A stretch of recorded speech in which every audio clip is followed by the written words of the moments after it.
having said that, let's turn it over to Pranaba. Welcome. Thank you. Great to be here. It's always a joy. I'm sorry I missed you guys in person a month or so ago, but we are looking at a date for me to come out sometime in 2022. So I very much look forward to connecting with hopefully all of you in person at that time. So,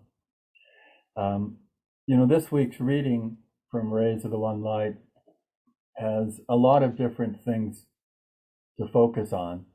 And I just want to take the time to focus on perhaps a few of those things. I think for a lot of us, the parable of the prodigal son from the Bible is indeed one of the most encouraging, most supportive parables that we have from Jesus in the Bible, because it gives us real hope. It gives us a real sense of no matter how bad things get. I mean, I'm not sure you and I will be eating soybean pods in some field somewhere, but allegorically, we already have done that. We've done a lot of things in a way that have taken us far, far away from who we are and what our true destiny is. It's just the nature of duality. In a way, I remember Master Yogananda said that one time he had a discussion, or perhaps more of an argument, with Divine Mother, saying, why have you set it up so people need to suffer so much? And in my own life, he said, you keep me so busy. I'm busy with all these things, and I just really want you. And Divine Mother's response to him was, but even when you miss me, you're remembering that you miss me. And when you don't miss me, you're remembering me even more. So it's a nice clue as to what we're doing with our lives and where we want to emphasize more and more of what we're doing, because we will be drifting at times. It's our karma from past decisions, from past lifetimes even, that we've set in motion some real forces of Maya, of delusion. It's the desires, the attachments, all those things that we've invested a fair amount of energy into in the past, and now we're bearing the fruit of that. So, but in a way, it's important to realize that the challenges, the tests that come to us aren't really the issue in and of themselves unless we allow them to be that way. Really for us, I mean for everyone, but really for us as devotees even more so, they're just an indicator.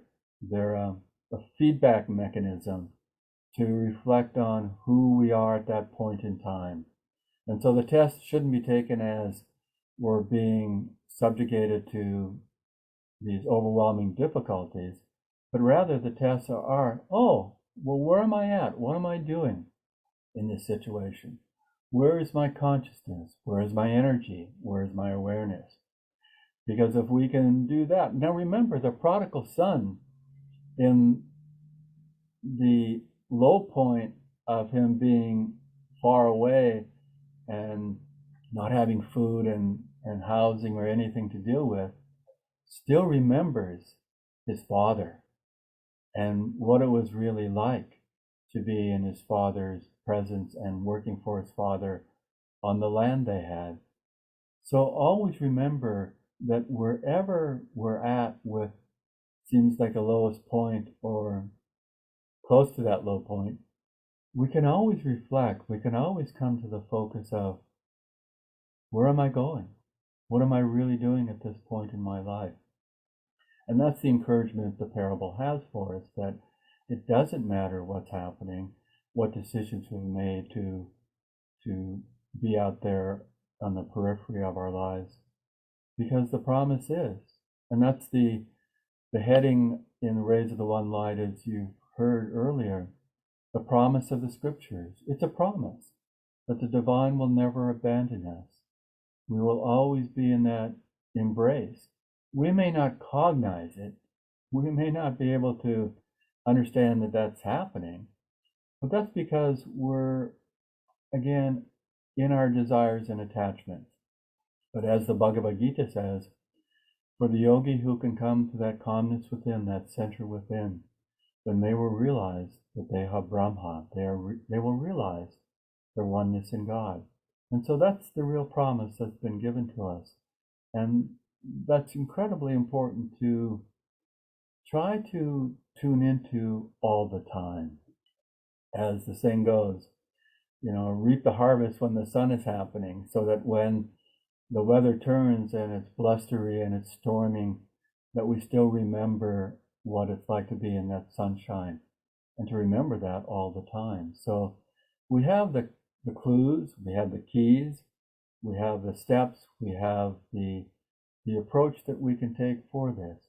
And it's always just getting into that remembrance, that smriti, as Patanjali points out in the Yoga Sutras, that divine memory of who we are. And again, tune into that when we stray, when we get caught, remember to remember. I mean, it seems odd to say that, but remember to remember who we really are. Have always some reference point of helping us to tune in that way.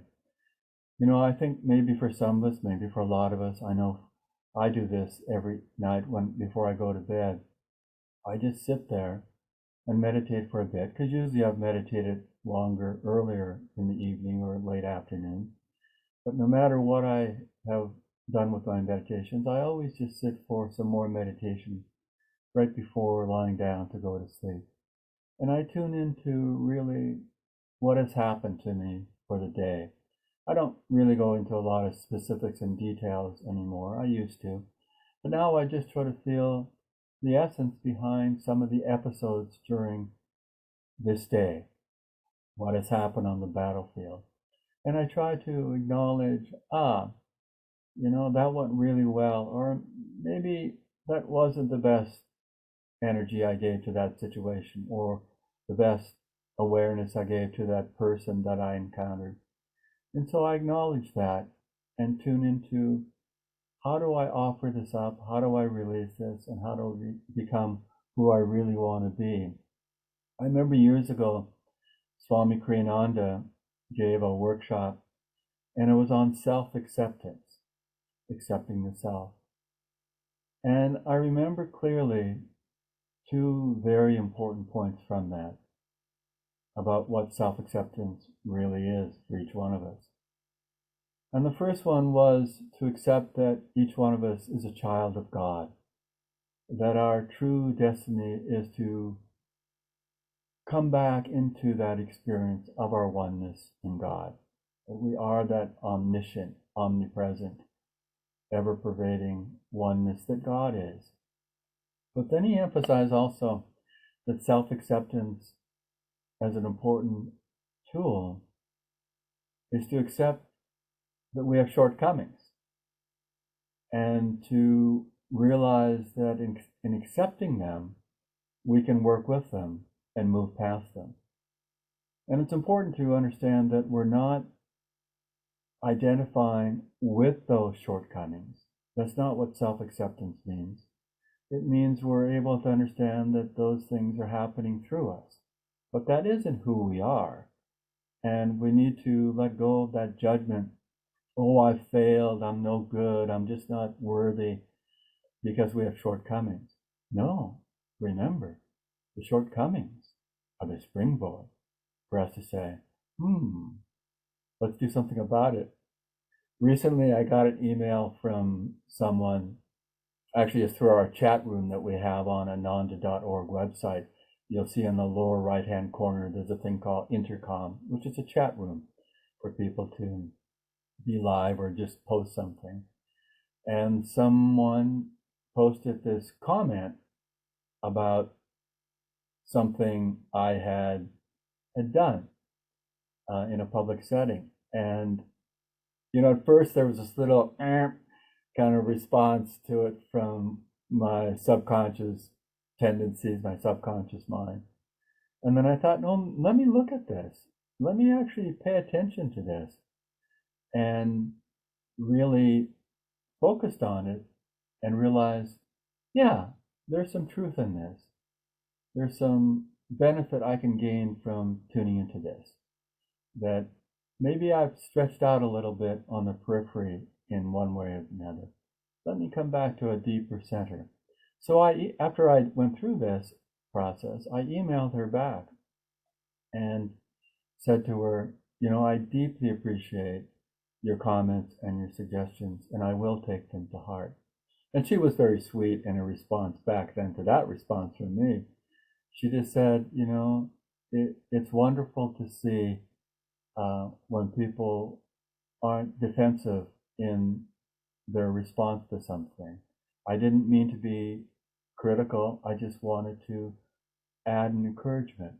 And it's exactly how I took it. But that's really important for us in terms of self-acceptance, that we realize, until we're jivan muktas, until we're liberated while living, we're dealing with the ego, we're dealing with our shortcomings.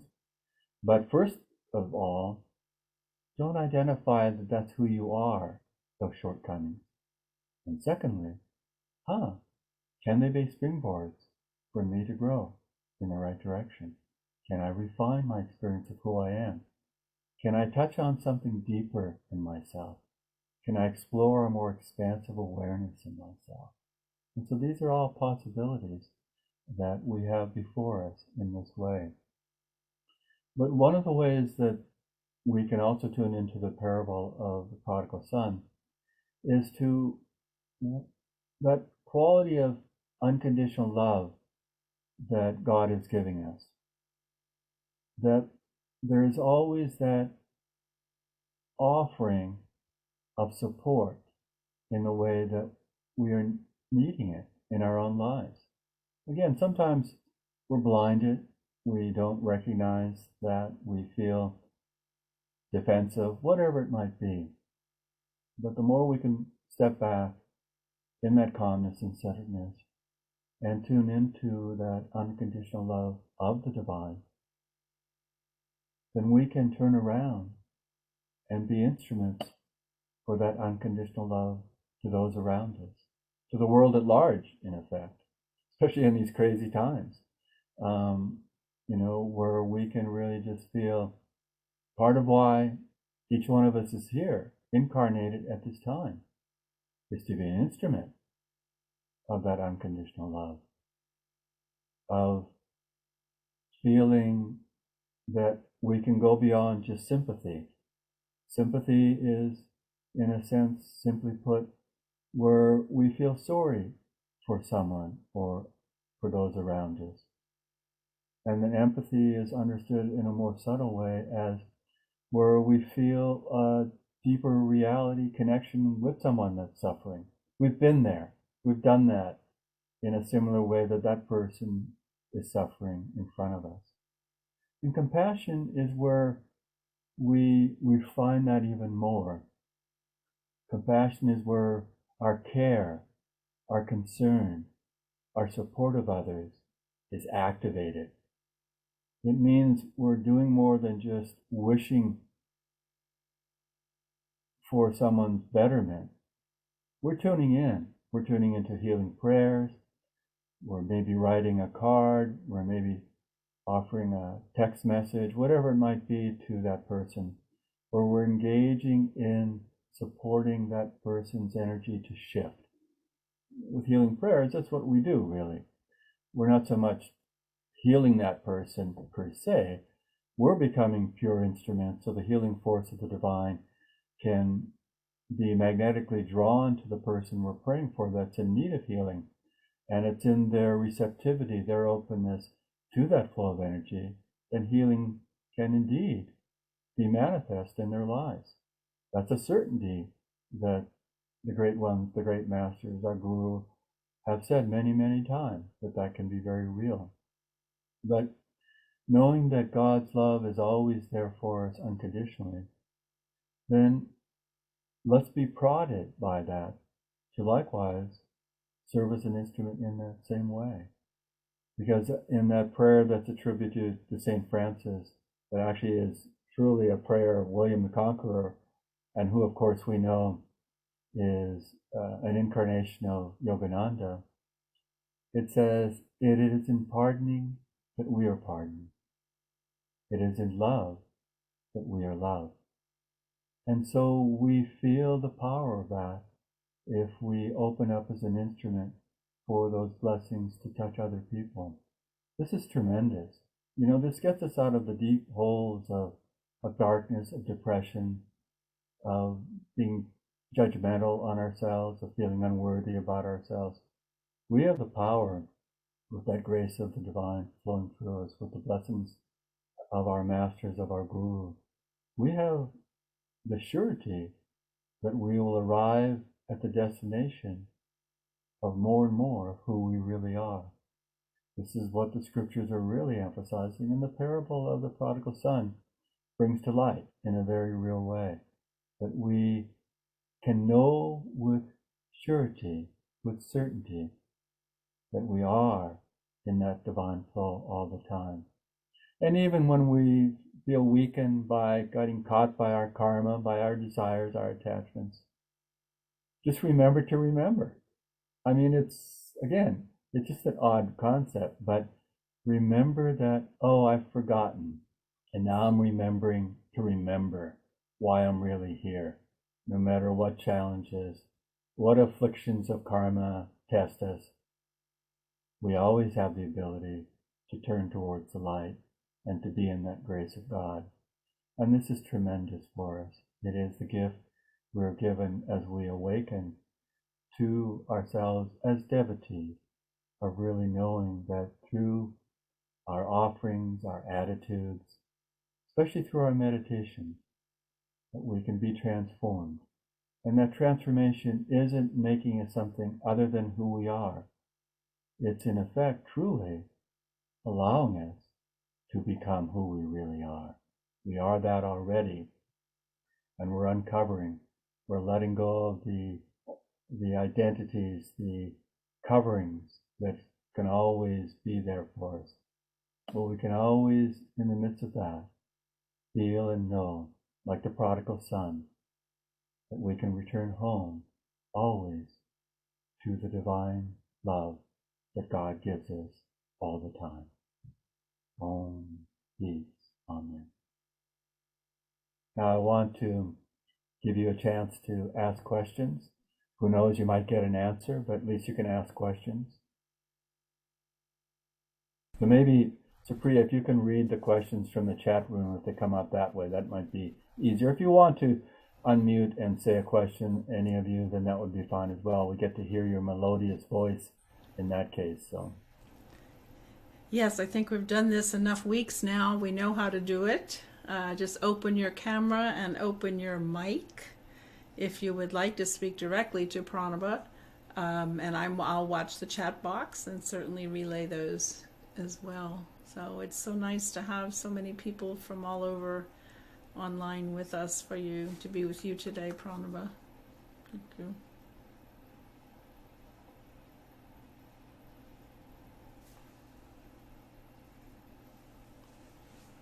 Well, I always have something to ask. Hi, Eric.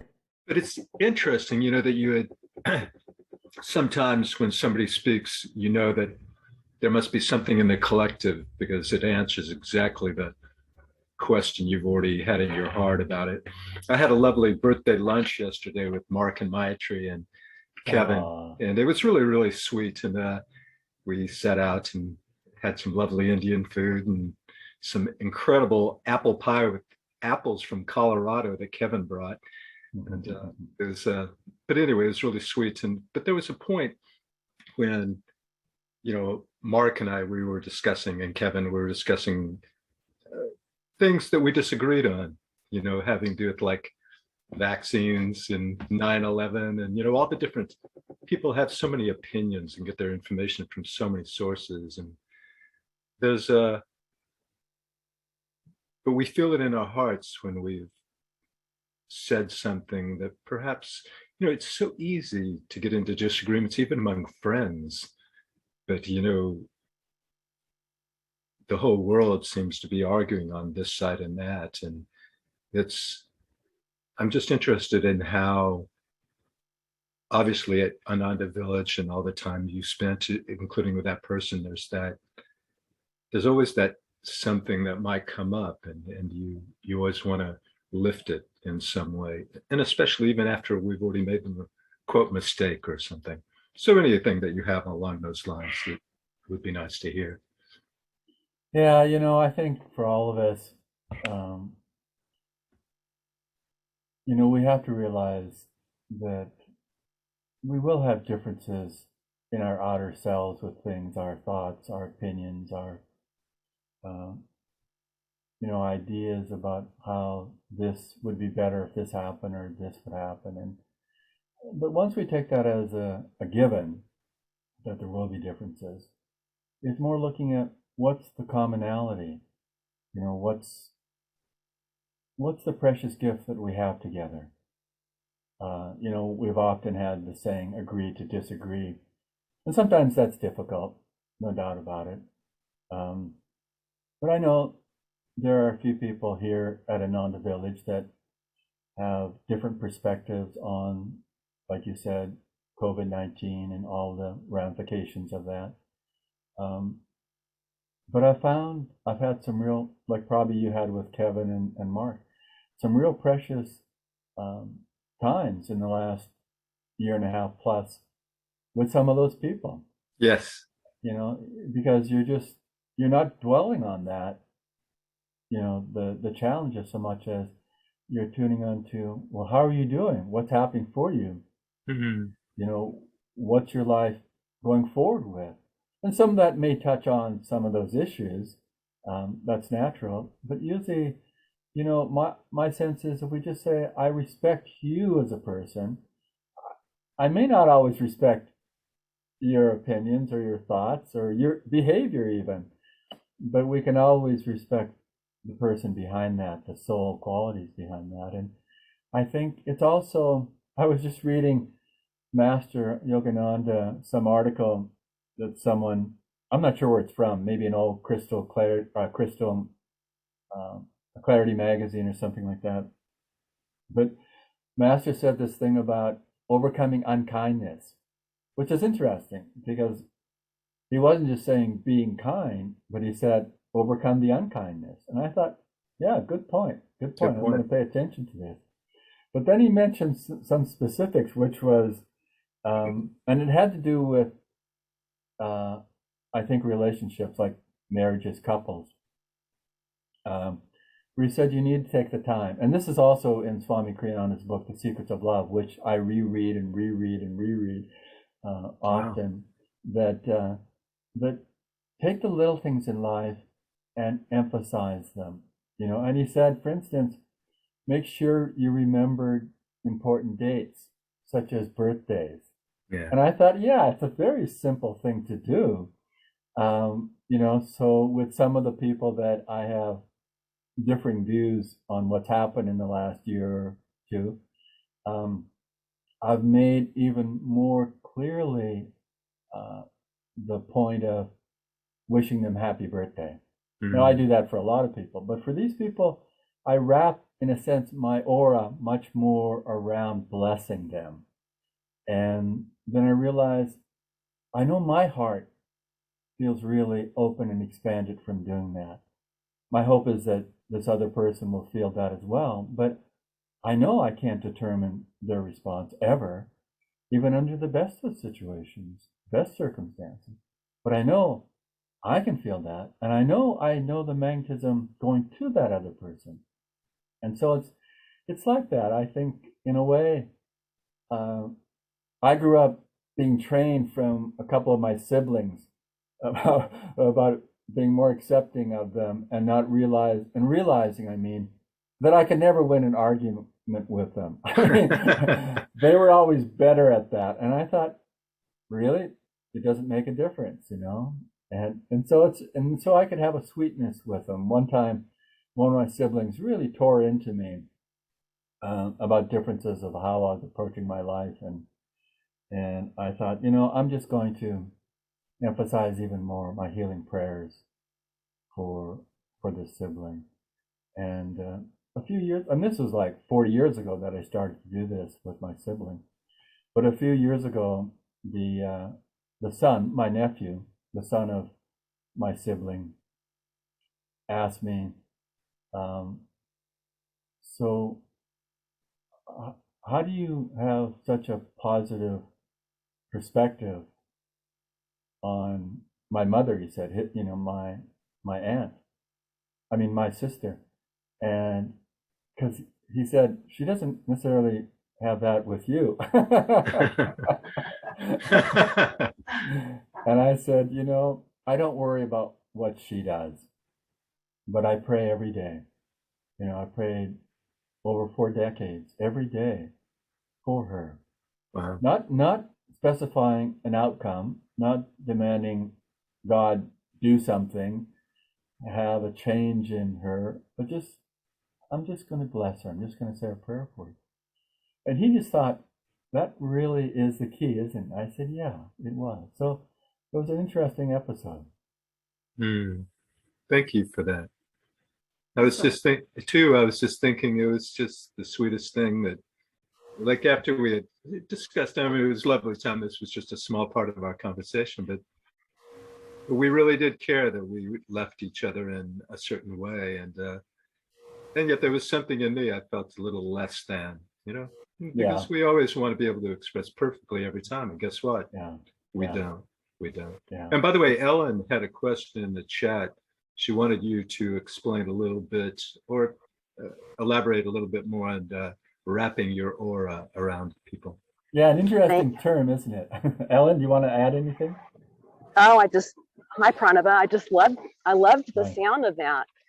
Yeah, isn't it nice? So it's just beautiful. Yeah, so I'd just like to hear you expound on that, please. Yeah, I was just talking with someone the other day, one of the other residents here at Ananda Village, and I said, we can affirm and we can think of some situation, or even about ourselves, that, I should be doing this more, or I could be doing this more, or in this situation, maybe this or that. And I mentioned this term. I said, well, it's more about wrapping your aura around it. And she just said, that's exactly it. I never thought of that, but that's it. It's like you've got an energy, rather than directing it to something, it's like an integration. It's like a whole sense of that experience. So for instance, when I do healing prayers and I focus on a person, that's how I visualize it. It's not so much to a person, but I'm wrapping God's divine consciousness and blessing around a person. So there's an aura rather than just a direct hit of something. It's more of a sense of we're connected. There's more of a sense of being in the experience rather than having it happen as experience. We are that experience. And so when I say that, that's what I'm focusing on. The experience is happening and I'm fully embraced in it. My aura is wrapped around that experience or that person. Does that make sense? It does. It's just it changes it. Yeah. Yeah. For me it does. For me it makes a big difference of how I live my life as a devotee is shifting to that understanding. Yeah. Because there could be a sense of separation when one does centering prayer, or when one sends prayers that, God is flowing through us too, right? That creates separation just in that way of doing it versus we are in the full experience. We are in God. We are God. It's just, I love that. Thank you. Yeah. Thank you. I think the more we practice it, the better we get at it. It's just like meditation, right? The more we practice and surrender it. So yeah, I gave an online workshop with Supriya and Hugh and Sonia Garcia were part of a few weeks ago. And I mentioned this thing, we're designed for a divinity that, as Supriya is saying, the more you move in the direction of expansiveness, in a sense, wrapping your aura around something where your heart is more open, your compassion, is more engaged, then that grows. You're set up to grow more in that direction, and you don't have the tendency, as much or at all, of your little self, of contractive, of being defensive, of being antagonistic, of being belligerent. All these things. They don't stay in your reality. It's not like they're there dormant. They really start to just, like in Korea, we talked about the seeds of karma being roasted. It's like that.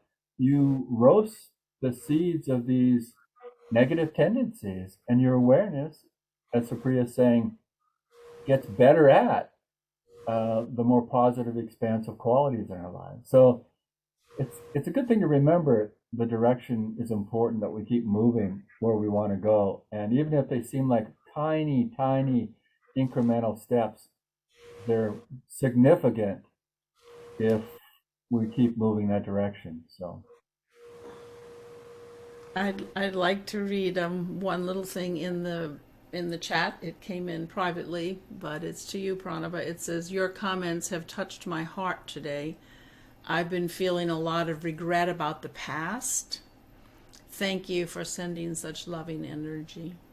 It's from a devotee here. Yeah. You're welcome. Yeah, I mean, it's really, there are times discouragement and regret can just come in, because again, we haven't led perfect outward lives. We've made mistakes, and some of them may be pretty intense, but they're really the setting to say, how do I move forward?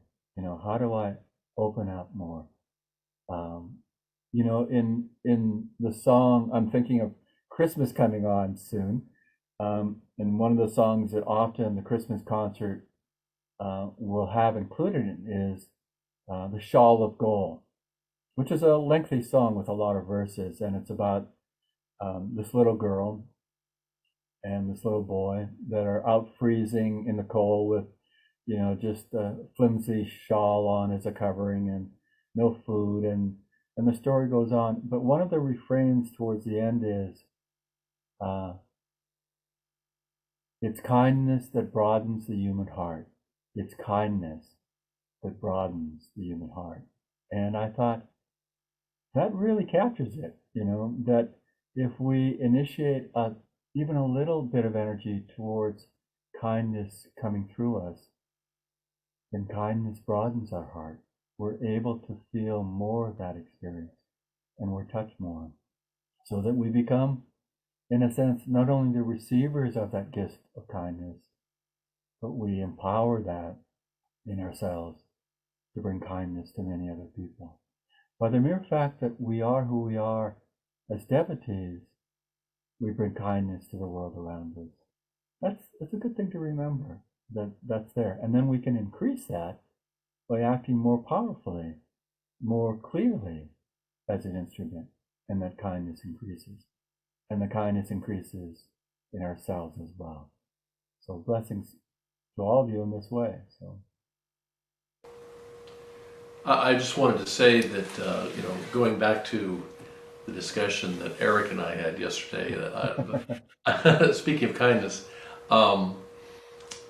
that's probably the most agreeable, or one of the most agreeable disagreements I've ever had. Good. Because I really felt that there underlying it all, even though we disagreed about the quote unquote facts, there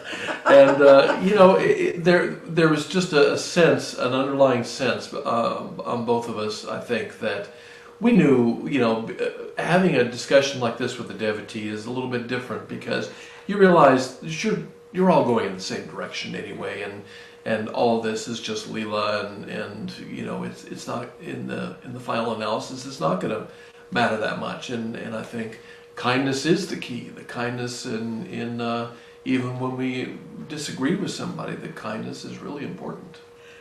I was going to say too, just as more of a backdrop of the whole thing, it was a beautiful, beautiful gathering, and the guys were over here. We were all on a blanket, big blanket. The guys were over here going, and Shakti and I were over here going, and it was so interesting because Shakti and I, we were just like totally heart big, wonderful.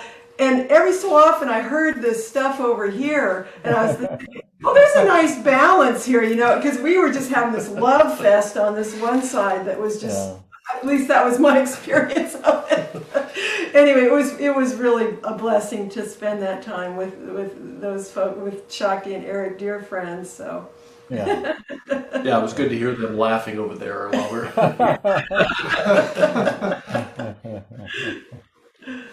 Yeah.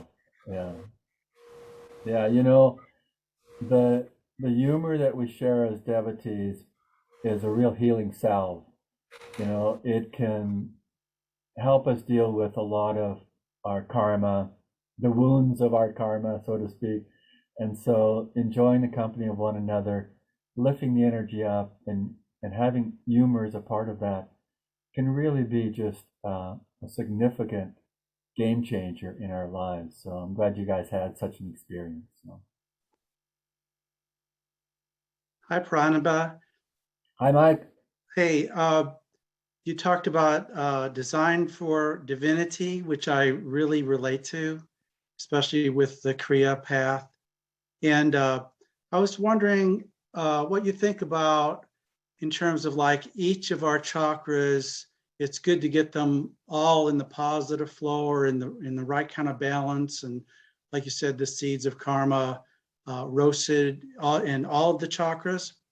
And then there's the comment that Swami Kriyananda would often make about the importance of the upper chakras, like the heart, and the throat, and then the two poles of the sixth chakra. And I was wondering what your perspective was, because my experience is that, I'll have to be honest, I was a little wondering about that when I first learned about it. But my experience has been that it really is about the heart and above is possibly our more fertile territory for relating to and becoming one with the divine. So I was wondering if you have thought about that, or if you have a comment about that. Yeah, actually, I've thought about that a whole lot because it's actually at the essence, in a certain way, of looking at who we are spiritually.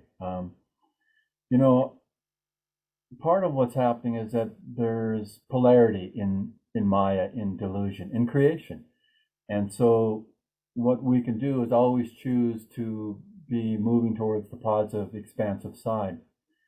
Now, overall, we do that in the deepest and highest way through Kriya.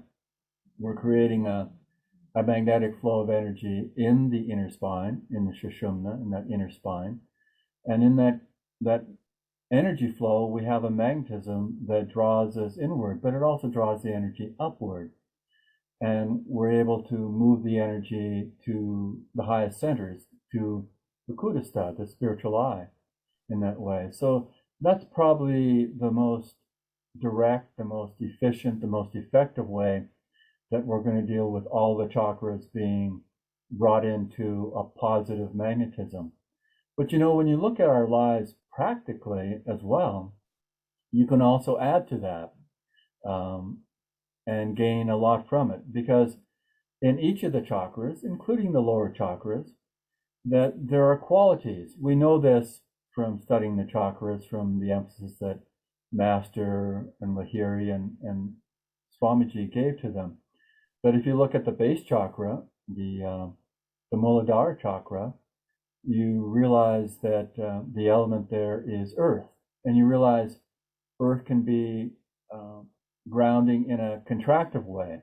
It can be limiting. It can tend to make us, bound by things. But if you look at then the positive, the expansive side of earth, that groundedness, you realize it gives us stability. It gives us the springboard, in a sense, to move into more expansive energies. It gives us the strength to have commitment to things. So you can see in this way that overall, we want to move the energy magnetically inward and upward. But then, we can just appreciate that, oh, let me look at these qualities, especially these deeper spiritual elements that the chakras are related to, like earth or water or fire, and see where in my daily interactions with life itself, with people, how can I move always towards the positive experience of the energy in the chakras? Because that will feed then that overall flow that we're tuning into more subtly with Kriya. And so that's a nice way to feel the balance. But I think for a lot of us, naturally, we're going to feel oriented towards the higher chakras, as you said, Mike. And that's fine. I mean, I think that's fine. But then to use the qualities of the lower chakras, one, to be in the positive side, and then to draw them up to the higher centers as well. So for me, it's something I try to focus on every day. How do I not so much create these changes, but how do I open up to these changes that I can really feel as real in my life? So it's a nice way to balance all of those perspectives that you brought up, Mike. So hopefully that's helpful. It is very helpful. And I just feel more and more gratitude about the path, our path, and attunement, all of our people that we get to be with and love and learn from. And I just feel a lot of gratitude even in the moment of some of the various kriyas that I do, of, oh my gosh, how well that's really working. Yeah. Now, it's interesting that one of the things in the Yoga Sutras, there's this part in the first part of the Yoga Sutras. There's 4 parts to the sutras, but in the first part, I think it's, I don't know, maybe around Sutra 30 in the first part, of the obstacles that we need to overcome to come into our oneness. And one of them is translated at times loosely as the need to overcome the lack of appreciation of good things. Isn't that interesting?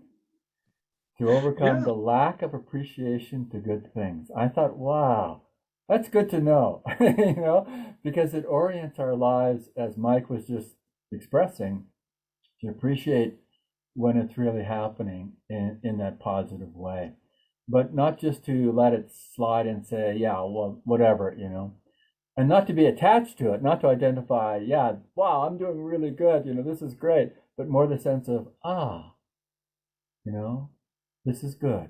Let's keep moving. So not to rest on our laurels and not be uptight and anxious about, we need to do more, but just that natural relaxation coming from our center, that deeper calmness, and saying, let me open up more in that way. So yeah, what you expressed there is really good, Mike. Thank you very much, Pranaba. We had a request in the chat box from Ellen to introduce our guest that we have staying with us here, Kevin Vaughan, who's been with Ananda, been around Ananda for a long time, and spent a lot of time in Italy. But he's here staying with us this week. He's come down to help us with some things around the house. He's living in Fort Collins, Colorado now. But what else should I say? He's a very gentle and loving soul. So sorry. We've really been enjoying him. We met him when we went up with Sam and Pam to do a kirtan up in Fort Collins in the summer. And that's when I first met him. And then he came down for our Kriya Bond retreat, and we bonded more deeply. Mm-hmm. And we're just really enjoy his presence. Thank you. Yeah. Anything you want to add? I just have I have fond memories of getting on the path early on, and when I used to live in Portland, and I had the blessing to be in the Raja Yoga course with Pranaba. And that's been fundamental. I always draw on that time.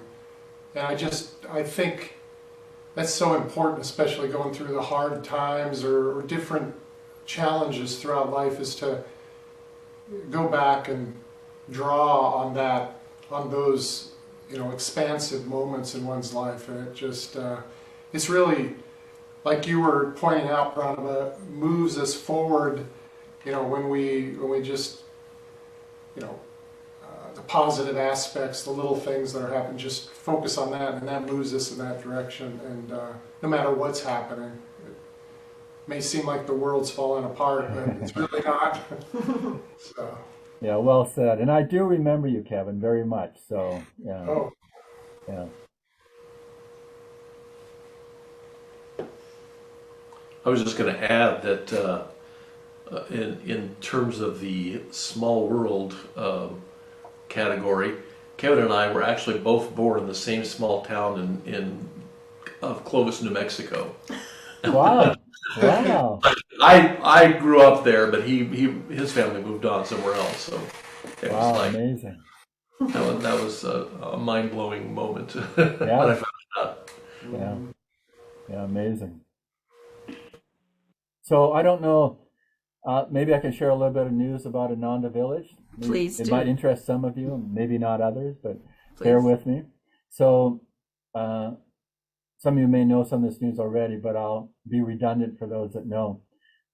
So Vidur and Durga, who have been a part of Ananda since about 1974 and have done many, many, many, many things in their lifetime as devotees with Ananda, they've been overseeing and directing the meditation retreat, the original property of Ananda Village.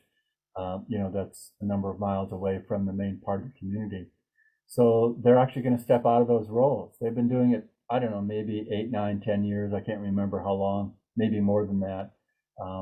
Because they were over in India, they were in Portland for a while, helping out there. But so they're stepping away from this role, which has been significant for all of us in many ways, of just getting on one level the physical reality of the meditation retreat in a better position, which they've done tremendously, but also just the people energy and connecting with people. So they're stepping out of that.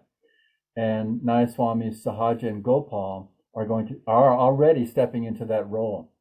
We just brought on Nayaswami Sahaja at the beginning of this year to head up and coordinate all our meditation centers and groups. And some of you have had the fortunate blessing of connecting with her in that way.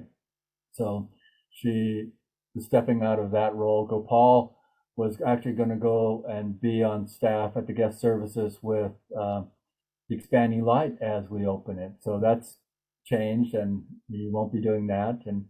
And so the person taking over the coordination of the meditation centers and groups is Lisa Clark. And many of you know her. Lisa and her husband Tim have been devotees for a long time. They were part of Ananda Sacramento for several decades. And then they were over in Ananda, India in the beginning days of when we started back in 2004, Ananda in India. They were there, I think, for at least 5 or more years. And then they moved here for the first time to Ananda Village. And Lisa has been really the mother taking care of our new Temple of Light. So she's had that interaction with a lot of us in that way and making sure the energy is right. So she just started this last week stepping into coordinating the meditation centers and groups. So it's it was amazing that happened, that these pieces come together. So anyways, that's happening. So I'm curious about Durga and Vidura. Are they just going to continue living at the village and be in retirement, or what are their plans? Well, the word retirement, I don't think makes sense. Yeah. In the vocabulary of devotees. We're just not acting in certain ways outwardly, because really the vocation we all have is finding God. So that's what they'll do. But what you're referring to is their outward responsibilities. So I don't know. I think they'll find a rhythm that will be important for them. Vidura turns 80 next summer. So I was just reading yesterday, I think in Man's Eternal Quest, Yogananda talking about the ashrams of life, the stages of life. And in it, he breaks down the forecast. Brahmacharya is the first stage where you're a student of life and you're learning things. The second one is the householder life, where you've got responsibilities. And the third one is you're still a householder, but you're pulling back from the necessity of acting so much outwardly. And the fourth stage is sannyas, where you pull really back into your inner life as being your vocation and outward activity combined. Well, the breaking down of the ages was intriguing, because I don't think he ever said this elsewhere. He said something like, the first stage of brahmacharya is up until 25 years old, and then 25 to 40 is the householder age, 40 to 50 is the third stage, and at 50 it's sannyas. Well, I don't think that's really real in this time, and I'm not sure if Master ever emphasized that way, because usually it's more later these stages are happening, more fully fleshed out.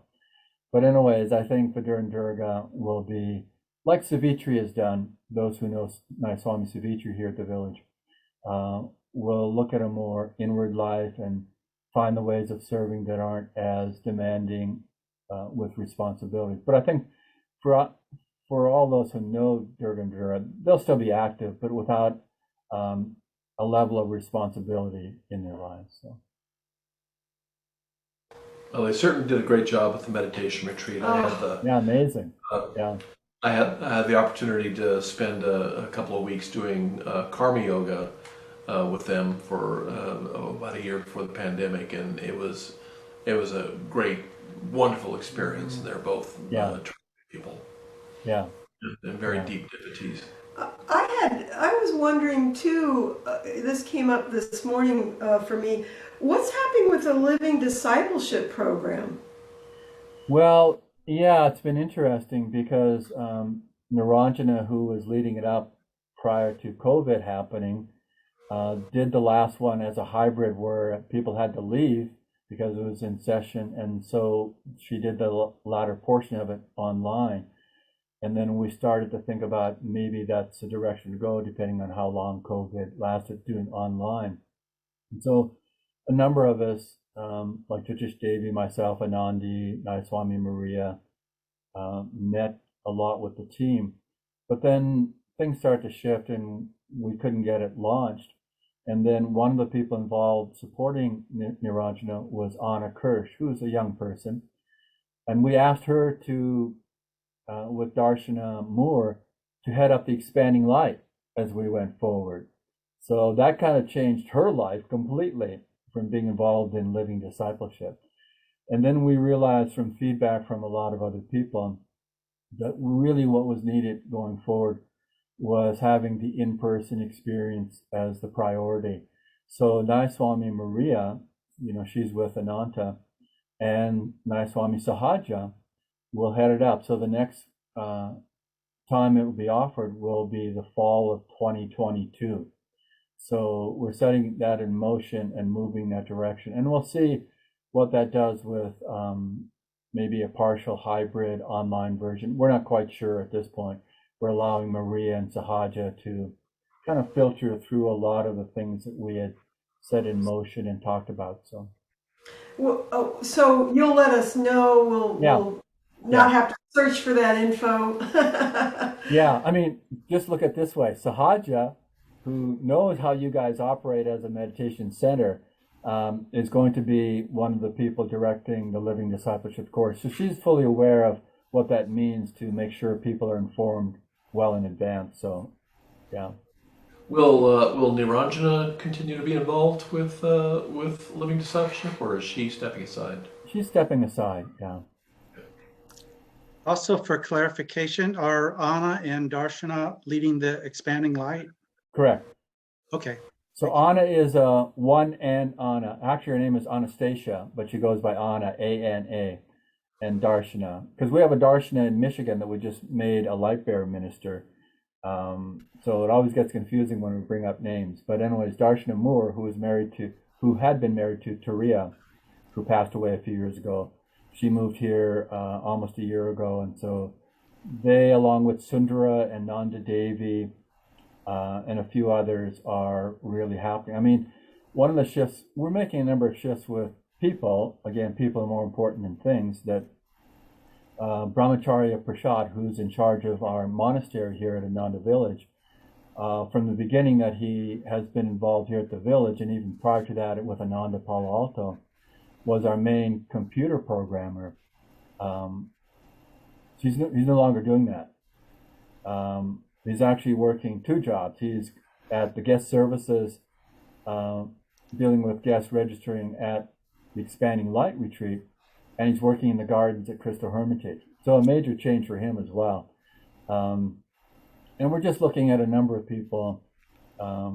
Actually, in terms of computer programming, some of you may know Ezekiel. He has the spiritual name Vayu, and he's married to Surya, who's from Holland, and they were part of Ananda Sisi, and then they were part of Ananda India.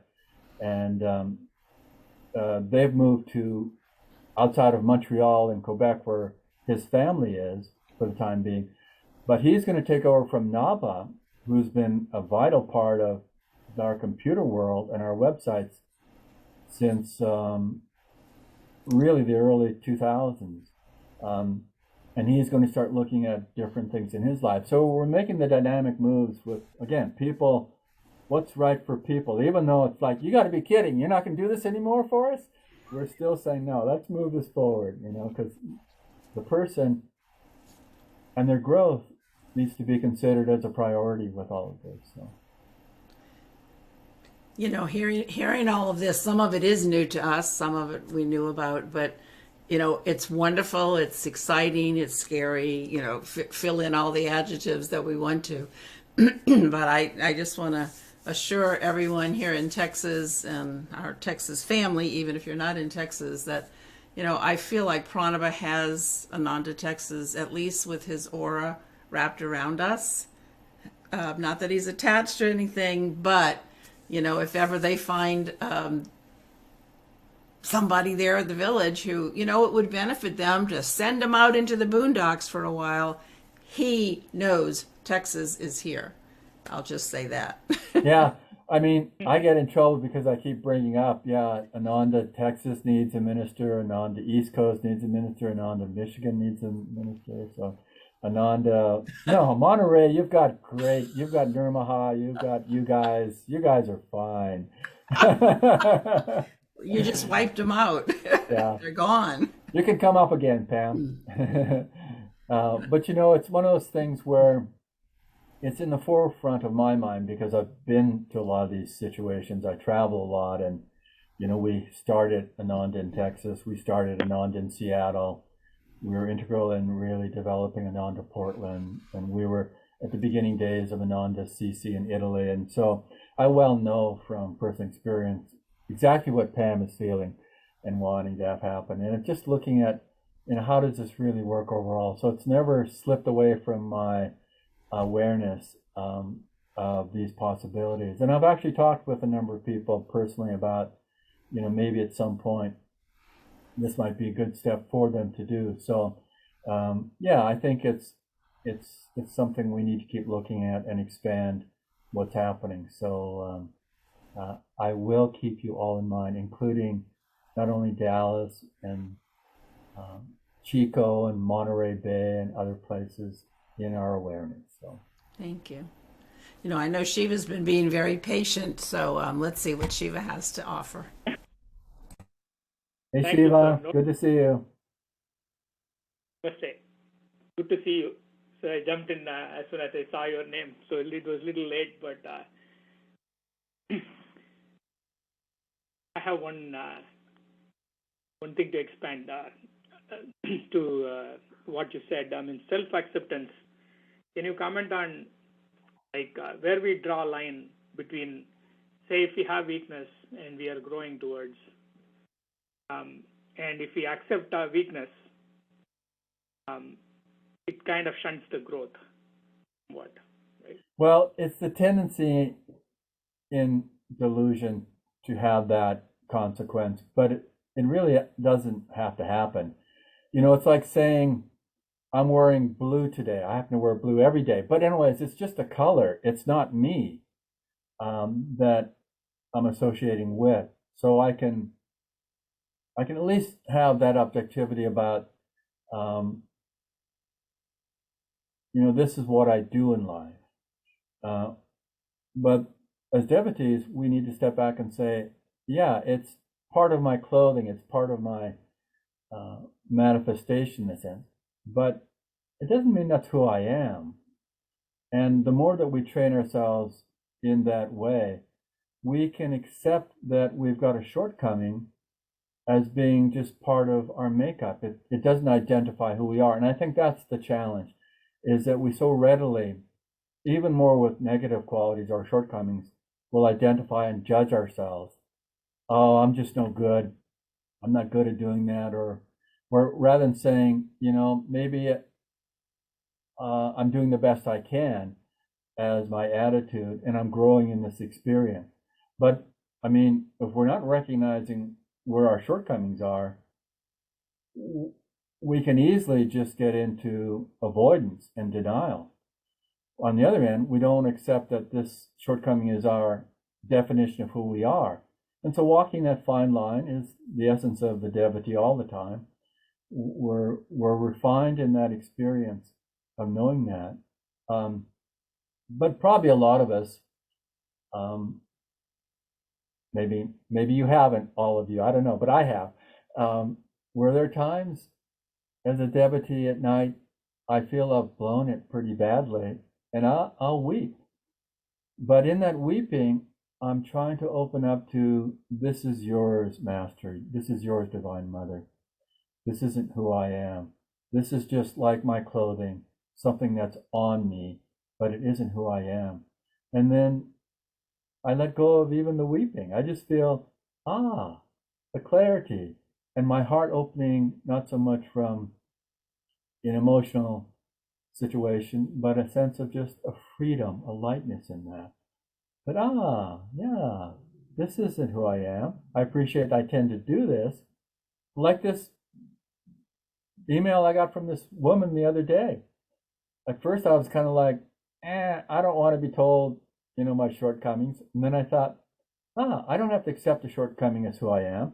But hey, can I refine this? Can I do this in a better way in my life? And so we always have that option, Shiva. We don't have to be caught by identifying with the shortcomings as who we are, but we can feel, I tend to eat too much chocolate. I can refine that. It's not that I'm a chocolate eater as my definition, although some people might like that, but we're just saying, let me refine this part of my life and grow deeper in who I really am. Does that make sense, Shiva? Yes, it does. So just to add on a little bit, so when you say self-acceptance, what are we actually accepting here? Well, if it's the capital S of self-acceptance, we're accepting our soul is one in God. When we're accepting the little s, self, in that way, we're accepting this is who we are at this moment in time that we can work with to grow past. Does that make sense? That's very important, I guess, right? So without that big yes being the true who we are, accepting small s is kind of like giving no path to grow, right? So if you don't have that big yes as your kind of like a destination or the target, I think that's so I think you answered my question. Yeah, it's an important distinction. Pranaba, something that sparked my mind just then, and somebody, a spiritual leader I know, recently said something in a very interesting way. He said that the small self is actually the highest self within us, that part that is one with God, where actually the smaller self is acclimating to that. Well said. Yeah, well said. That's a good image. That's a good image. Yeah. So they kind of both exist together in some sense. Yeah. Well said. Oh, I do have one other question, and that is, people are getting older now, and I know that you just said a really brilliant possibility about, at certain stages of life, people shift into that way. And I always thought that Ananda had a real heart for, Gyan Devi spent time at Ananda House, and it was a really beautiful part of her life. that Ananda would be very well placed to create that kind of last quarter of life for people. Yeah, it's a constant effort at this point. We just had an open house 2 days ago on Friday. We've converted much of what some of you know as a Living Wisdom Center, which really was built as something to facilitate more with our school children. But we've converted a fair amount of it for our care and aging population. Wow. Yeah, and made it a community center with an art studio and other things available for those that are getting on in their years. So it's important for us to really spend the time to do that. You know, speaking of Gyan Devi, for the rest of you, she was your aunt? She was my dad's cousin, so Dad's she would have cousin. been my second cousin. Yeah, yeah. So she was the same age as Swami Kriyananda. Yeah. And she passed just a few years ago. But Eric mentioned that she was one of the residents of Ananda House, which was a facility for assisting care for older people that was near Laurelwood outside of Portland in Oregon. And the last time I saw her wasn't that long before she left her body. And I've known her, I've been good friends with her. She said I was the first one to teach her energization meditation back in the early 80s. So, but when I saw her that last time, she had this light in her eyes. I mean, it was cosmic. I mean, I don't usually say that about people, but there was just a quality that was different than when I'd seen her before. It was like she was already in that astral plane. We talked a little bit, but very little, and just exchanged smiles and an embrace. But it was like there was something that I could feel in my own awareness, my consciousness of her expansiveness. I mean, it was more than inspiring. It was so really just a deep connection. So I should probably let you all go because it's probably past lunchtime there. So Well, we probably should let you go too. Thank you so very, very much. Thank you all. It's a blessing to connect.